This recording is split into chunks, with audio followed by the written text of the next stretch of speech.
Welcome to the classroom again, and we're going to have a beautiful time together.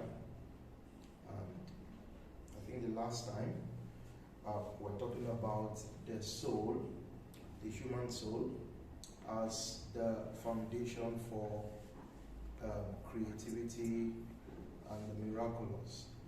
You know, basically how possibilities are born, how we tap into our infinite potential, all right, in order to produce results that helps shaping not just our individual lives, okay, but also the collective at large, the society at large. And so today we'll still be talking on that, all right? The soul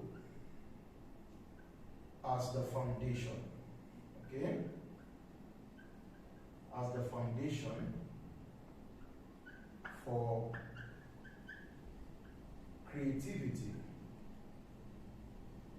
and the miraculous.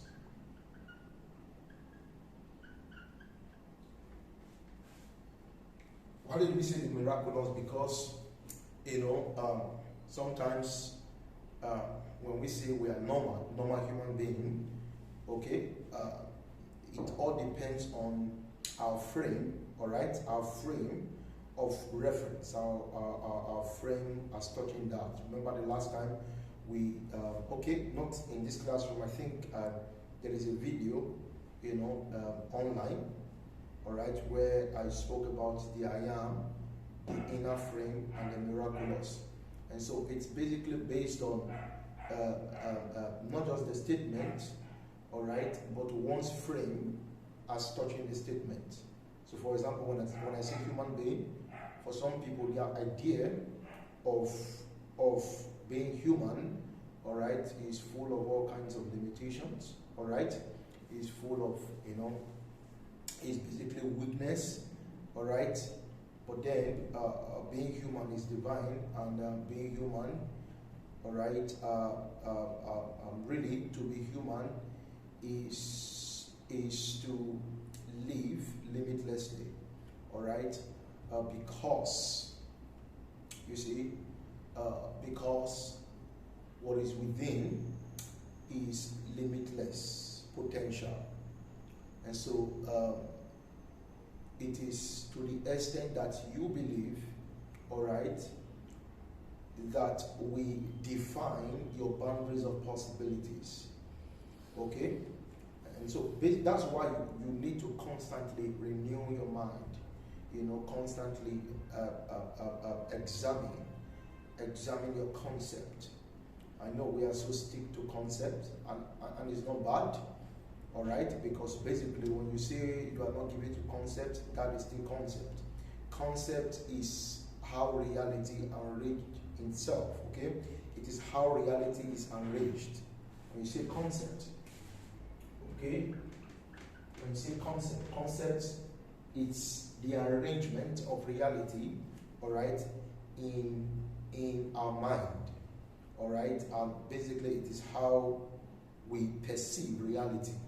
Okay, so you see some people talk about, you know, you see, this is not without concept, this is not without that, without this, all right? Like I said in one of my posts, I'm yet to see a man who would shut up because, all right, he has realized that reality is not about concept. You see, concept is how one perceives reality, okay?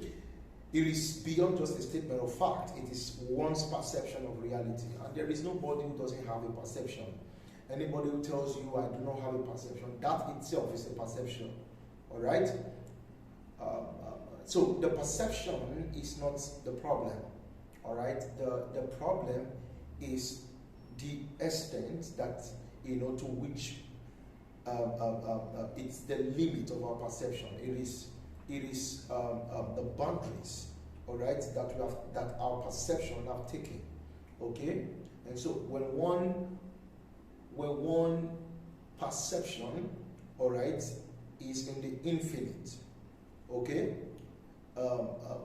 that opens up to the individual, all right, a well of possibilities, a well of infinite possibilities. Okay, so perception, it's important. Okay, and you see, when also talking about the way we let's say view reality, like as I was talking a minute ago or seconds ago about perception also. All right, I remember when talking about how if you look at basically if you look at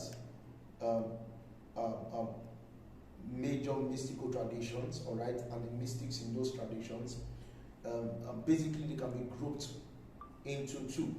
All right, we have those who sees reality apophatically, all right, and we have those who sees reality cataphatically. Okay, I think you may call it an apophatic. All right, maybe we may touch on this. We may touch on this later on. An apophatic, all right, theological concept. Okay, that basically involves the way one speaks of reality by negation. All right, the underlying idea behind this is the infinite cannot be conceptualized. The infinite cannot be known. All right, you see, and so all that is known is debunked, is deconstructed. All right, in order to speak of that. Do you understand what I'm saying? And so we are saying the reality. Let's say God. Okay, God cannot be known. It cannot be found. You can't find God in human concept. Let's say human concept is an affirmative is. Let's say an affirmative is. All right, an affirmative is. All right, an apophatic mystic or theologian sees the is or debunk the is as what is not. Do you understand what I'm saying? Do you get what I'm saying? And so you find among this contemplative mystic or among this apophatic mystic, all right, always calling people to this inner emptiness. All right, this emptiness where there is devoid of thoughts, devoid of images, devoid of everything. Okay, but then how do you know what is not? You see, how do you know what is not? You simply know what is not by debunking what is. Therefore, what gives you a voice is what is. Do you understand? Do you get what I'm saying? If I say God is love, God is that, God is this, all right? Now, this is me defining. Somebody tells you, no, God is not without a sense of definition. But you see, when you take that absolute as an absolute truth, all right, it becomes a problem, okay? Because you see, we cannot. I love the way. I love the way. Is it Plotinus? Yes. Yes, I love the way he unified everything. All right, as this unknowable permeating every human concept. All right, and that simply tells you what is above is what is below. Do you understand what I'm saying? What is above is what is below. If reality lies beneath the form, it is not apart from the form. Therefore, the form is a signpost into its deeper self that is formless. And so, you see, the duality is still not there. The moment one tries to deny all of this, you are saying this is not, this is not, this is not, this is not, this is not that. You see, in saying this is not what it is, you are indirectly affirming what it is, which is the not of what is that you denied or deconstructed. I don't know if you get the whole thing, all right? And so the ability for you to synthesize some of these thoughts is what makes you a mature person, all right? In terms of scholastic exploration, and not just being lopsided and thinking. Do you understand what I'm saying? We have people who now you can see when we talk. Let's say we have people who chant names. Let's say names, for example. All right.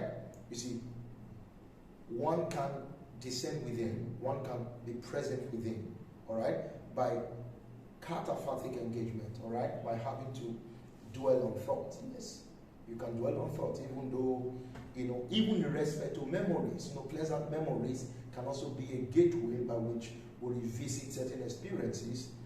Of course, it causes certain, there is always a response in the body. Now, you don't deny some of these things as illusion. Somebody says, oh, your memory is not it, your memory is illusion. You see, everything concerning man, right? Everything that is part of man's capability, everything that is exhibited by man, all right? You see, it is the eternal is. Do you understand what I'm saying? It is what? It is the internal is. Do you understand? You see, that is, the man is capable of deconstructing it. It's also capable of recreating it. So let's say one has an unpleasant memory in the past, okay? You can deconstruct that, all right?